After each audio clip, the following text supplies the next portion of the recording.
Hi, Amanda and Katie. This is Vaughn, and this is my 2-minute super lame introduction to CPUP. Obviously, we have a meeting on the 20th where we're going to get together and talk about what this is and how it works, but I don't want you to walk into that meeting blind, not having any idea what we're talking about. So I'm going to show you real quick what it kind of looks like, and therefore you'll have some kind of idea of what it will look like when you use it. So let me spin this around. So this is going to be your student book and your teacher book, and really what I like about this is more of a playbook than a textbook kind of thing, and these will stay in your classroom. You'll have a classroom set of these for each unit that you teach under CPUP. What's really cool about CPUP is they've taken the NGSS standards and grouped them together in a way that makes a story. So this is the 8th grade book that you'll be using. You'll have a set of these, and it's all about obviously land and water and human interactions. And it all focuses around this fictional town called Boomtown. In Boomtown, they want to build a new high school, and the big question is, where do we build it? And then what you'll see is there's going to be 16 different activities that's going to bring about different factors that kids should probably take into account when they decide where they're going to build the building in Boomtown. Here's a map of Boomtown. And the first day they kind of use a little bit of information to pick where they want to build it. But as the unit goes on, they discover more information about nutrient runoff and macroinvertebrates and erosion and deposition.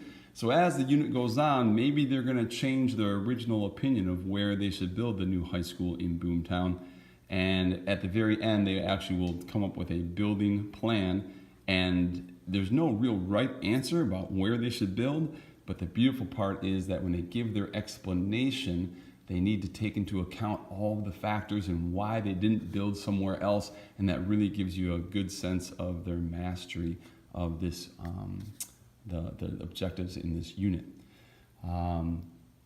That will change as the unit goes on, and that's kind of the beautiful part, is you can see them thinking as they go along. So that's the student book, and actually I'm going to open up to activity 2 called Does It Dissolve?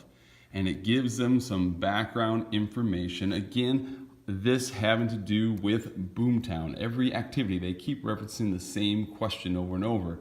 Where are we going to build the high school? So it's kind of cool, it's all under that same umbrella.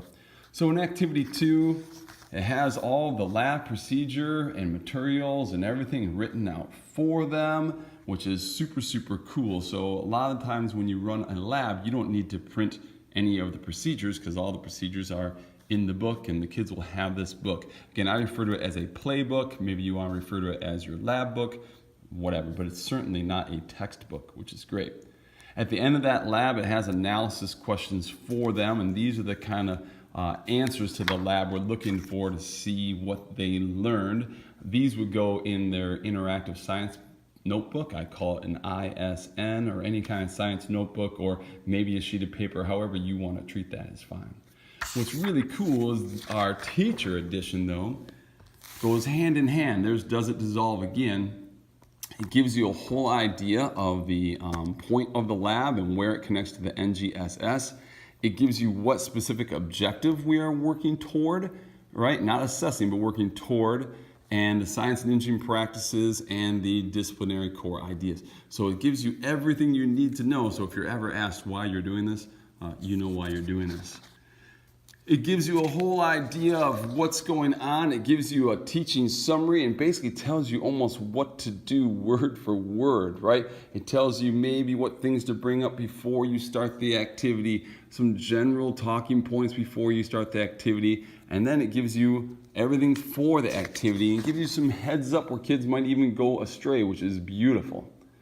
Even better then is when it is all done, it gives you sample responses to the analysis questions. Maybe what we're looking for, we're hoping kids would put together, and it actually even gives you the student sheet you might want to hand out.